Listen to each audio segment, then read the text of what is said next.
Hello friends, मैं नरेश कुमार सार्थक coaching academy के यूट्यूब चैनल पे आपका स्वागत करता हूं। तो दोस्तों, जैसे कि आपको पता है कि हमने फिजिक्स में या साइंस पोर्शन में हमने करंट इलेक्ट्रिसिटी वाला चैप्टर शुरू कर रखा है। तो दोस्तों, इसी चैप्टर को आगे बढ़ाते हुए आज हम बात करते हैं विद्युत धारा क्या होती है। ठीक है दोस्तों, विद्युत धारा। इस पॉइंट को बताने से पहले पिछली क्लास में हमने क्या डिस्कस किया था, कैपेसिटेंस क्या होती है। कैपेसिटेंस क्या होती है, हमने ये बात करी थी कि किसी पदार्थ की अपने अंदर चार्ज को स्टोर करने की क्षमता क्या होती है, कैपेसिटेंस होती है। उसकी यूनिट क्या होती है, फैराड होती है। ठीक है, फिर हमने डिस्कस किया था कि कोई ऐसा उपकरण जो अपने अंदर चार्ज को स्टोर कर ले उसको क्या कहते हैं, हम उसको कहते हैं कैपेसिटर। उसको क्या कहते हैं, कैपेसिटर कहते हैं। यहां पे आपको एक पॉइंट नोट करना है। ठीक है, जो कैपेसिटर होता है या कंडेंसर जो होता है वो क्या करता है, जो कैपेसिटर होता है वो एसी को अपने अंदर से गुजरने देता है। ठीक है, एसी धारा इसमें से क्रॉस कर सकती है, लेकिन जो डीसी है, जो डायरेक्ट करंट है उसको क्या करता है, ये उसको क्या करता है, ब्लॉक करता है। तो डीसी को क्या करता है, ब्लॉक करता है। तो यहां पे ये पॉइंट पूछा जा सकता है कि जो कैपेसिटर है वो किसको एलो करता है, किसको ब्लॉक करता है। अब यहां पे हम बात करते हैं कि विद्युत धारा क्या होती है। विद्युत धारा क्या होती है, हम कब कहेंगे किसी कंडक्टर में या किसी उपकरण में विद्युत धारा फ्लो कर रही है। हम कब कहेंगे, जब विद्युत धारा क्या होती है, जब सारे के सारे जो फ्री इलेक्ट्रॉन्स हैं किसी भी पदार्थ में, किसी भी उपकरण में जो फ्री इलेक्ट्रॉन्स हैं, जब एक निश्चित दिशा में क्या करें, प्रवाह करें। ठीक है, तो फ्री इलेक्ट्रॉन्स का एक निश्चित दिशा में प्रवाह क्या होता है, विद्युत धारा होता है। ठीक है, और विद्युत धारा के लिए रिस्पॉन्सिबल या विद्युत धारा के हम क्या लगाते हैं, किसी उपकरण के ऊपर क्या लगाते हैं, बैटरी या कोई जनरेटर वगैरह लगाते हैं। तो ये जो बैटरी है ये क्या करती है, फ्री इलेक्ट्रॉन को निश्चित दिशा में फ्लो करवाती है और इस उपकरण में क्या करती है, विद्युत धारा फ्लो करने लगती है। ठीक है, इस तरह से। तो अगर हम बात करें विद्युत धारा के फॉर्मूले की, तो क्या होता है, ये चार्ज बाई टाइम, कि किसी टाइम में किसी उपकरण में कितना चार्ज फ्लो करता है। ठीक है, एक सेकंड में कितना चार्ज फ्लो करता है, एक घंटे में कितना चार्ज फ्लो करता है, तो वो क्या होता है, वो उस उपकरण में या उस सर्किट में विद्युत धारा का फ्लो होता है। ठीक है, इसका मात्रक क्या होता है, विद्युत धारा का मात्रक क्या होता है, एम्पियर होता है। ठीक है, इसको ए से हम क्या करते हैं, रिप्रेजेंट करते हैं। ठीक है, और इसको मापने वाला जो उपकरण है, विद्युत धारा को कौन सा उपकरण मापता है, तो विद्युत धारा को उपकरण मापता है एमीटर। कौन सा उपकरण मापता है, एमीटर। और एक और उपकरण होता है गैल्वेनोमीटर। कौन सा उपकरण होता है, गैल्वेनोमीटर होता है, जो क्या करता है, विद्युत धारा को मापता है। ठीक है, तो चार्ज का एक निश्चित दिशा में प्रवाह करना क्या कहलाता है, विद्युत धारा कहलाता है। ठीक है, चार्ज का एक निश्चित दिशा में जो प्रवाह है क्या कहलाता है, विद्युत धारा कहलाता है। ठीक है दोस्तों, अब आगे हम बात करते हैं कि विद्युत धारा कितने प्रकार की होती है। ठीक है, विद्युत धारा कितने प्रकार की होती है, तो जो विद्युत धारा है दो प्रकार की होती है, टू टाइप्स होते हैं विद्युत धारा के। ठीक है, एक होती है एसी, ठीक है, और एक होती है डीसी।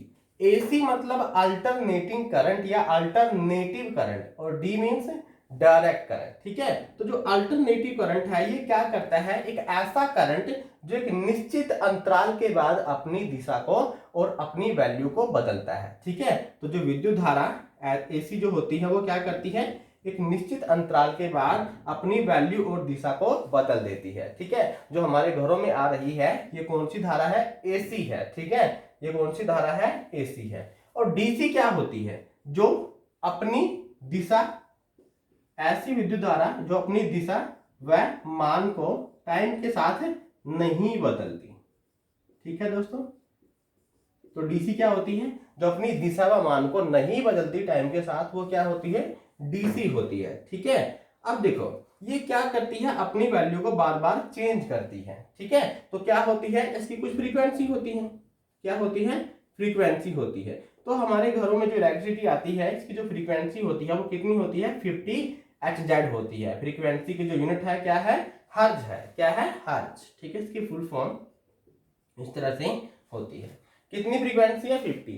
मतलब जो हमारे घरों में इलेक्ट्रिसिटी है वो 1 सेकंड में कितनी बार अपने मान को या अपनी दिशा को बदलती है, तो 50 बार बदलती है। और डीसी तो बदलती ही नहीं। तो इसकी अगर आपसे पूछ ले कि डीसी धारा की फ्रीक्वेंसी कितनी है, तो फ्रीक्वेंसी कितनी है, 0 है, क्योंकि बदलती ही नहीं है। समझे ये बात। तो फ्रीक्वेंसी का मतलब क्या है कि 1 सेकंड में विद्युत धारा कितनी बार अपने मान को चेंज करती है, उसको हम क्या कहते हैं, फ्रीक्वेंसी कहते हैं। अब यहाँ पे जो एसी है इसकी एक हमारे पास एक क्या बोलते हैं, प्रॉपर्टी है, एक गुण है कि अगर हम क्या करें, एसी को बहुत दूर लेके हमको जाना है, एसी को क्या करना है, बहुत दूर लेके जाना है, अल्टरनेटिव करंट को दूर लेके जाना है, तो इसकी जो एनर्जी है वो लॉस नहीं होती, ठीक है, या पावर कम नहीं होती है, थोड़ी बहुत ही कम होती है। एनर्जी डिसिपेशन एसी में क्या होता है, कम होता है। लेकिन जो डायरेक्ट करंट है इसमें जो एनर्जी डिसिपेशन है वो लेंथ के अकॉर्डिंग चेंज करता जाता है, बड़ी जल्दी क्या करता है, ये चेंज होता है, ठीक है। तो यहाँ पे एक खास बात है। अब यहाँ पे एक और पॉइंट आ जाता है, देखो हमको क्या करना है, हमको एसी को डीसी में चेंज करना है। अगर हमको एसी धारा को डीसी धारा में चेंज करना है, जैसे हमारे घरों में क्या है, इन्वर्टर रखा हुआ है, इन्वर्टर के साथ क्या अटैच है, बैटरी अटैच है। तो अगर हमको बैटरी को चार्ज करना है तो क्या करना पड़ेगा, उसको डीसी ही देनी पड़ेगी, तो हमको चेंज करना पड़ेगा एसी को डीसी में। तो हमारे इन्वर्टर के अंदर उस डिवाइस को, जिसको हम इन्वर्टर कहते हैं, उसके अंदर क्या होता है, एक रेक्टिफायर नाम का डिवाइस होता है, ठीक है। क्या होता है, रेक्टिफायर होता है, जो क्या करता है, एसी को चेंज कर देता है, किसमें, डीसी में चेंज कर देता है, ठीक है दोस्तों। तो एसी को डीसी में चेंज करने वाला जो उपकरण है वो कौन होता है, रेक्टिफायर होता है। और उसके अंदर कौन सा डिवाइस होता है, इसके अंदर होता है पी एन जंक्शन डायोड, जिसकी हमने सेमीकंडक्टर वाले चैप्टर में चर्चा करी थी, ठीक है दोस्तों। आगे हम बात करते हैं, हमारे पास मोस्ट इंपोर्टेंट टॉपिक है जो हमारा, वो कौन सा है, ओहम लॉ।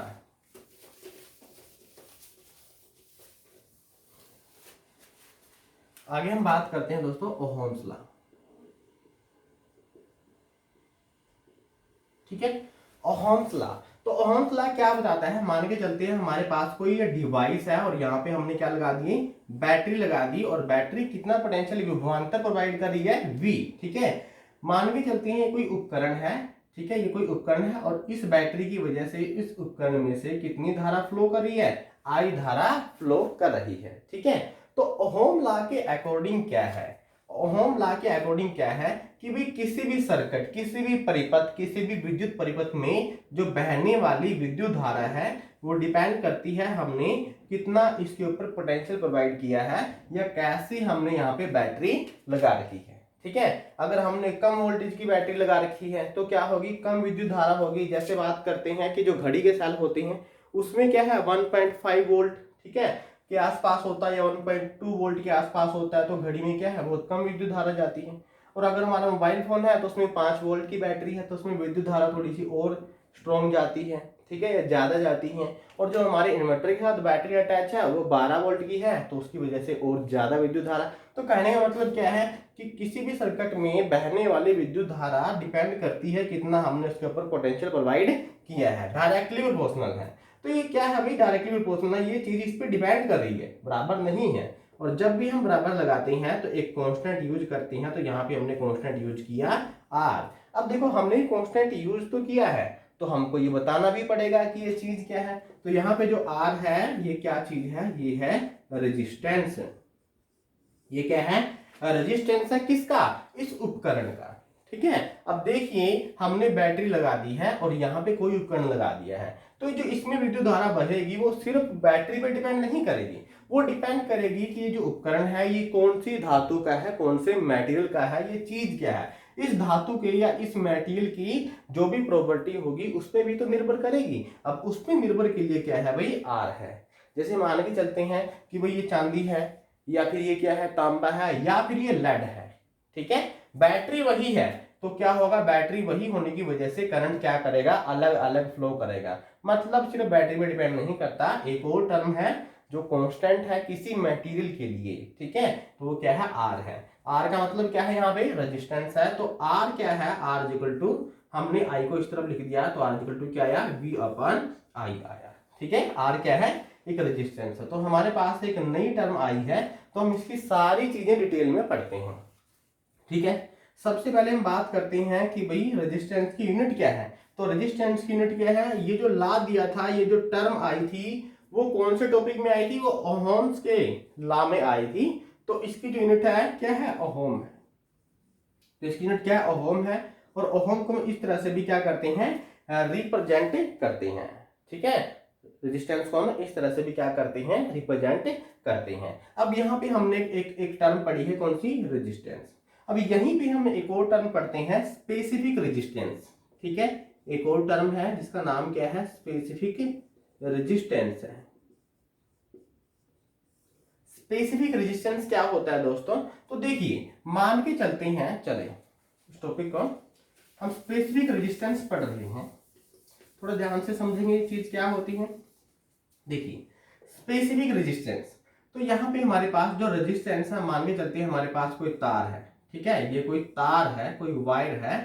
यहाँ पे इसकी जो लेंथ है वो कितनी है, L है। और यहाँ पे ये एरिया ऑफ क्रॉस सेक्शन है, ये वाला जो एरिया है। ठीक है, अब इस तार का जो रेजिस्टेंस है वो निर्भर करता है, ये एक्सपेरिमेंटली पाया गया है कि जो रेजिस्टेंस है किसी तार का या किसी वायर का, वो डिपेंड करता है उसकी लेंथ के ऊपर, और सीधा डिपेंड करता है। लेंथ ज्यादा होगी तो रेजिस्टेंस भी क्या होगा, ज्यादा होगा। और ये उल्टा निर्भर करेगा इसके एरिया ऑफ क्रॉस सेक्शन के ऊपर। इसका एरिया जितना ज्यादा होगा रेजिस्टेंस उतना ही कम होगा, मतलब तार जितनी ज्यादा मोटी होगी उसका रेजिस्टेंस उतना ही कम होगा। ठीक है, अब हमने ये दोनों चीजें जोड़ दी हैं, L डिवाइड बाई ए, ये सम करके हमने लिख दिया L डिवाइड बाई ए। अब यहाँ पे क्या है, जो रेजिस्टेंस डिपेंड करती है लेंथ और एरिया।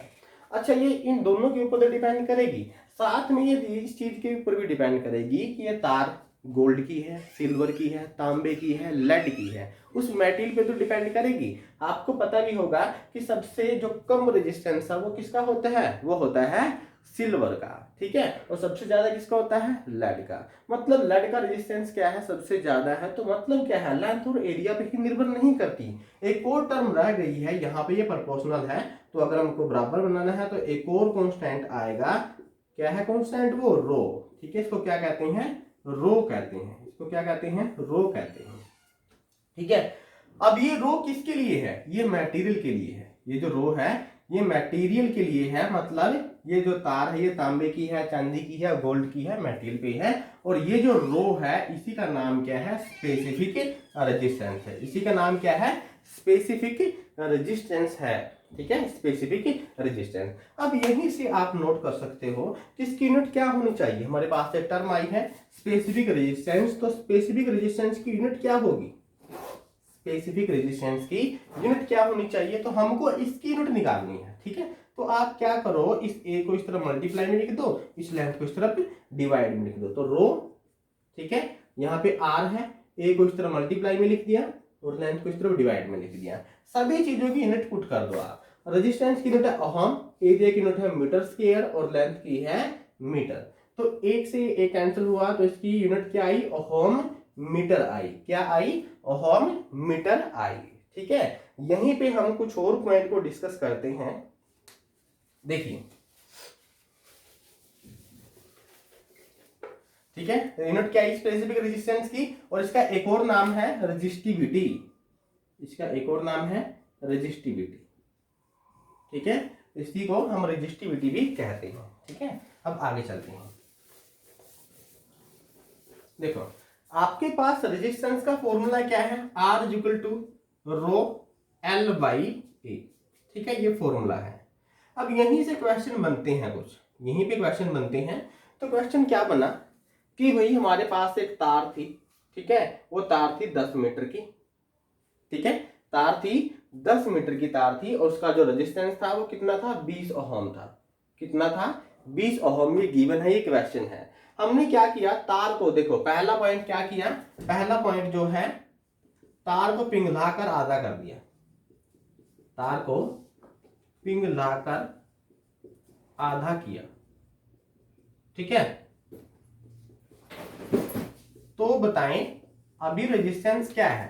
ठीक है, नया रेजिस्टेंस क्या होगा। तो देखिए क्वेश्चन किस तरह से बनता है। देखो हमारे पास फॉर्मूला क्या है, R equal to rho L by A. ठीक है, ये क्या था, पहले वाला रेजिस्टेंस है। अब मेरे को ये बताएं हमने तार को पिघला करके आधा किया है, हमने तार को पिघला करके आधा कर दिया, तो क्या हमने मटेरियल चेंज किया है? मटेरियल तो वही है। अगर तांबे की तार थी तो वो तांबे की है अभी भी, मतलब ये रो तो चेंज नहीं हुआ। जब हमने तार को पिघला करके आधा कर दिया तो लेंथ कितनी होगी? लेंथ होगी आधी। और जब तार हमने क्या की, इस तरह से पिघला करके जब इसको हम आधा करेंगे, तार को पिघला करके हमने आधा कर दिया, तो क्या होगा? इसका जो एरिया है, देखो यहाँ पे पहले एक एरिया था, अब ऐसा ही एरिया यहाँ पे भी आ गया, तो एरिया कितना हो गया? डबल हो गया। ठीक है, तो एरिया डबल हो गया, तो यहाँ पे एरिया क्या हो गया? डबल हो गया। तो यहाँ पे देखिए बना क्या, ये 2 नीचे जाएगा और एक और 2 नीचे है, तो यहाँ पे क्या बन जाएगा? ये 4 बन जाएगा, 1/4 रो L/K। ठीक है, ये देखिए, और ये रो L/K है, क्या है? ये तो R1 है, तो 1/4 R1। इसका मतलब क्या है कि अगर पहले रेजिस्टेंस R1 था, अब क्या है? 1/4 R1 है। अगर पहले रेजिस्टेंस क्या है? R1 था, अब कितना है? R1 की 4th टाइम है। तो मतलब कहने का ये है कि अगर हम किसी तार को पिघलाकर आधा करते हैं तो इसका रेजिस्टेंस क्या हो जाएगा? 4 गुना कम हो जाएगा। तो यहाँ पे उसका 20 ओम था, कितना था? 20 ओम था, तो इसका 1/4 कितना हो जाएगा? 5 हो जाएगा। तो अब तार का जो रेजिस्टेंस है कितना है? 5 ओम है। ठीक है दोस्तों, अब यहीं पे यही क्वेश्चन आ सकता है, किस तरह से कि तार को हमने क्या किया, तार को हमने क्या कर दिया? मोड़ कर आधा कर दिया। ठीक है, तार को क्या कर दिया? मोड़ कर आधा कर दिया। फिर भी दोस्तों बिल्कुल यही चीज हमारे पास बनेगी, हमने पिघला कर आधा कर दिया या क्या कर दिया? मोड़ करके आधा कर दिया, फिर भी लेंथ क्या होगी? आधी होगी, और एरिया क्या हो जाएगा? डबल हो जाएगा। ठीक है, लेकिन अगर ये क्वेश्चन अगर हमारे पास क्वेश्चन इस तरह से आया कि तार को काट कर आधा कर दिया, तार को क्या कर दिया? काट कर आधा कर दिया, तो क्या होगा? देखिए, जब हम तार को, देखो 10 मीटर की तार थी, हमने काट कर आधा कर दिया, तो मतलब हमने इसको जो हाफ पार्ट था वो फेंक दिया कहीं पर। ठीक है, क्या कर दिया? फेंक दिया। तो क्या हुआ? तार आधी रहेगी। तो काट लिया, जब ये तार थी इस तरह से हमारे पास, ये हमने काट कर इस तरह से आधा कर दिया। ठीक है, तो तार की लेंथ कितनी होगी? आधी होगी, लेकिन एरिया क्या होगा? एरिया तो वही होगा। एरिया क्या होगा? वही होगा, सिर्फ लेंथ ही आधी हुई है, एरिया तो वही है। तो अब क्या होगा? यहाँ पर सिर्फ 1/2 आएगा, तो यहाँ पे जो पहले रेजिस्टेंस है उसका सिर्फ हाफ हो जाएगा, मतलब अगर 20 है तो अब कितना बनेगा? 10 बनेगा। ठीक है, कितना बनेगा? 10 ये बन जाएगा। ठीक है दोस्तों, और क्वेश्चन इस तरह भी आ सकता है कि तार को पिघलाकर दुगना कर दिया है, तार को पिघलाकर दुगना कर दिया या 3rd 4th कर दिया, इस तरह से क्वेश्चन आ सकता है। तो आपको ये इस तरह से सारे क्वेश्चन करने हैं। तो दोस्तों इस तरह के जो क्वेश्चन है हमारे पास ये एग्जाम्स में बार बार देखे गए हैं, तो इसको थोड़ा ध्यान से आप करें। ठीक है,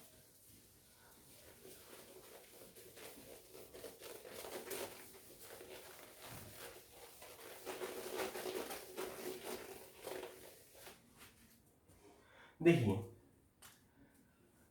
अब हम कुछ और टर्म पढ़ते हैं।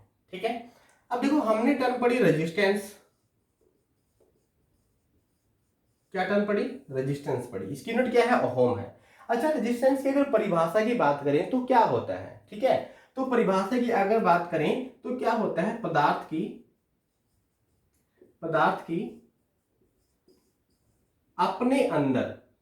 की अपने अंदर से विद्युत के प्रवाह का विरोध करना। देखो भाई, हर एक मेटेरियल की एक प्रॉपर्टी होती है कि वह नहीं चाहता कि उसके अंदर से क्या करे? विद्युत धारा गुजरे। तो उसी प्रॉपर्टी को हम क्या कहते हैं? रेजिस्टेंस कहते हैं। क्या कहते हैं? रेजिस्टेंस कहते हैं। और अगर हम बात करें कि रेजिस्टिविटी की क्या परिभाषा है? रेजिस्टिविटी की परिभाषा क्या है? रेजिस्टिविटी की परिभाषा है कि भाई है तो ये रेजिस्टेंस, लेकिन किसका? एक क्यूब वॉल्यूम या फिर a unit cube of volume, volume of any material. भाई एक मटेरियल ले लिया हमने, कोई मर्जी मटेरियल है, वो तांबा है, चांदी है, सोना है, जो मर्जी है, हमने क्या किया? उसका एक यूनिट क्यूब ले लिया, मतलब मान के चलते हैं इसकी जो हर एक साइड है कितनी है? 1 सेंटीमीटर की है। तो इस 1 सेंटीमीटर की जो है, ठीक है। इस 1 सेंटीमीटर की जो भी हमने मटेरियल लिया है इसका जो रेजिस्टेंस होगा, इसका जो रेजिस्टेंस है, ठीक है, the resistance of 1 cube volume of any material. भाई किसी भी कोई भी मटेरियल लिया उसका हमने क्यूब बना दिया 1 सेंटीमीटर का, हर एक लेंथ कितनी है 1 सेंटीमीटर की है, तो उसका जो भी रेजिस्टेंस होगा वो क्या होगा, उस पदार्थ की रेजिस्टिविटी होगी। अच्छा इसकी यूनिट क्या आई थी, इसकी यूनिट आई थी ओहम मीटर, ठीक है। अब यहाँ पे 2 टर्म और आती है, बहुत बार ये पूछी जाती है। एक टर्म है यहाँ पर कंडक्टेंस, क्या है, कंडक्टेंस, ठीक है। अब रेजिस्टेंस क्या है, भाई वो जो पदार्थ है अपने अंदर से जो विद्युत धारा है उसमें से प्रवाह करनी है, उसका क्या करता है, विरोध करता है। अब कंडक्टेंस क्या है, कंडक्टेंस क्या है कि भाई कोई पदार्थ है वो विद्युत धारा को प्रवाह करने में कितनी सुगमता प्रोवाइड करता है, ये सुगमता प्रदान करता है। अगर सिंपल वे में बात करें, किसी पदार्थ में से विद्युत धारा कितनी सुगमता, कितनी इजीली फ्लो कर सकती है, ठीक है, कितनी इजीली फ्लो कर सकती है, ठीक है, तो इसको हम क्या कहते हैं, कंडक्टेंस कहते हैं। अब ये बिल्कुल विपरीत हो गया। देखो रेजिस्टेंस क्या है, विद्युत धारा का विरोध करना, और कंडक्टेंस क्या है, उसको सुगमता प्रोवाइड करना। तो इसकी जो यूनिट होगी वो भी क्या होगी, बिल्कुल उल्टी होगी, ठीक है। तो इसकी यूनिट क्या होगी, यहाँ तो होगी ओहम इनवर्स, और ओहम इनवर्स को हम क्या लिखते हैं, इस तरह से लिख सकते हैं ओहम इनवर्स। अब इसको हम एक तरह से और लिख सकते हैं, यहाँ पर ये m आगे लिख दिया, फिर h आया और फिर ये आया महो, ठीक है, क्या आया, महो। और इसकी एक और यूनिट होती है, वो क्या होती है, साइमन होती है। एक और यूनिट है कौन सी, साइमन है, ठीक है। चलिए अच्छा एक और टर्म आती है हमारे पास, स्पेसिफिक कंडक्टेंस। क्या है, स्पेसिफिक कंडक्टेंस, ये क्या होती है, स्पेसिफिक कंडक्टेंस को हम क्या कहते हैं, कंडक्टिविटी भी इसको कह सकते हैं, कंडक्टिविटी। अब ये क्या होता है, जो कंडक्टिविटी होती है इसको हम सिग्मा से डिनोट करते हैं, किससे, सिग्मा से। और ये बिल्कुल विपरीत होती है किसके, कंडक्टिविटी के, बिल्कुल विपरीत होती है किसके, कंडक्टिविटी के बिल्कुल विपरीत होती है। तो इसका जो मात्रक होगा वो भी क्या होगा, कंडक्टिविटी के बिल्कुल विपरीत होगा। अच्छा सॉरी ये क्या है, कंडक्टिविटी है, ये बिल्कुल विपरीत होगा किसके, रेजिस्टिविटी के। तो इसका मात्रक भी क्या होगा, रेजिस्टिविटी के बिल्कुल विपरीत होगा। अच्छा रेजिस्टिविटी की यूनिट क्या थी, रेजिस्टिविटी की थी ओहम मीटर, तो इसकी क्या होगी, ओहम इनवर्स मीटर इनवर्स। और यहीं से हम बोल सकते हैं कि ये साइमन पर मीटर भी हो सकती है, क्योंकि ओहम इनवर्स को हम क्या बोलते हैं, साइमन भी बोलते हैं। तो ये क्या है हमारे पास, जितनी भी टर्म्स हम क्या पढ़ते हैं, विद्युत धारा में पढ़ते हैं, और हमारे लिए क्या इंपॉर्टेंट है। अच्छा इनकी जो यूनिट है ये बहुत बार पूछी जाती है, और उसमें जो स्टूडेंट्स हैं वो क्या करते हैं, कंफ्यूज हो जाते हैं, ठीक है दोस्तों।